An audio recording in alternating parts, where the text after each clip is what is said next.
Hello മച്ചാമരെ, നമ്മൾ കളി വീണ്ടും തുടങ്ങുന്നു. ഈ കളിയിൽ നിന്ന് മൈൻഡ് ചെയ്യുന്നത് എന്താ പറഞ്ഞാൽ ഇന്നത്തെ വീഡിയോ കാണാൻ നമ്മൾ ചെയ്യാൻ സബ്സ്ക്രൈബ് ചെയ്യുക. നമ്മൾ ഈ ഫിഷിംഗ് ബോളതും സാധനം കാണുന്നുണ്ടല്ലോ, ഈ സാധനം നിങ്ങൾ എടുത്താൽ ഇങ്ങനെ വെള്ളത്തിൽ കിട്ടാൻ നിങ്ങൾക്ക് ഇങ്ങനെ എന്ത് സാധനം നിങ്ങൾക്ക് കിട്ടും. ഇങ്ങനത്തെ ഒരു സാധനം സാധനം കൂടെ കിട്ടും. അപ്പോൾ നമുക്ക് നമ്മുടെ ചാനൽ സബ്സ്ക്രൈബ് ചെയ്ത് വെക്കുക. വേണമെങ്കിൽ നമുക്ക് ഈ മീൻ എടുത്ത് കാണിച്ചു തരാൻ വേണമെങ്കിൽ കേട്ടോ. നമുക്ക് ഒരു മീൻ എന്തെങ്കിലും കിട്ടുവിടുന്നു. നിങ്ങൾ ഈ താഴെ കാണുന്നില്ലേ, എന്തുവാണ് നിങ്ങൾക്ക് കിട്ടും. ഇച്ചിരി ദൂരെ നിന്ന് എടുത്താൽ നിങ്ങൾക്ക് എന്ത് വേണമെങ്കിലും കിട്ടാൻ തന്നെ. ഇത് ദൂരെ നിന്ന് കിട്ടിയ നല്ല സാധനം കിട്ടും. നമുക്ക് എടുത്ത് നോക്കാം. ഇതിലൊരു ട്രെയിൻ വരുന്ന ഒരു സാധനം വരും. വണ്ടില്ല ഇങ്ങനെ കിട്ടും. ട്രെയിൻ വരുന്ന ഒരു സാധനം കിട്ടും. ഒന്നുകൊണ്ടൊന്നും കാണിക്കില്ല.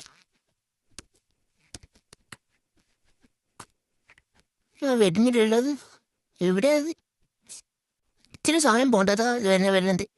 ഇതിങ്ങനെ എത്തുമ്പോൾ അതിച്ചത്തോട്ട് താനി പോകുമ്പോൾ എടുത്താൽ മതി. അപ്പോൾ നിങ്ങൾക്ക് എന്ത് വേണമെങ്കിൽ കിട്ടാൻ ചാൻസ് ഉണ്ട്. പറയാൻ പറ്റില്ല, അപ്പം ഗോൾഡ് വരെ കിട്ടും. നിങ്ങൾ എവിടേക്ക് നിന്നാൽ ഒരു കീപ്പറൊന്ന് പൂട്ടിച്ചേക്കാൻ ചാൻസ് ഉണ്ട്. നടുക്ക് പോയിന്നാൽ മതി. ഇതുകൊണ്ട് കാണാണ്ടോ, നിങ്ങൾക്ക് ഇവിടെ എന്ത് വേണമെങ്കിൽ കിട്ടാം. ഇതിപ്പോൾ പുഫർ ഫിഷോ അങ്ങനെ ആ സാധനം കിട്ടാൻ ചാൻസ് ഉണ്ട്. ഇവിടെ എന്ത് വേണമെങ്കിൽ കിട്ടാൻ ചാൻസ് ഉണ്ട്. ഇപ്പോൾ ബൈ ഫ്രണ്ട്സ്.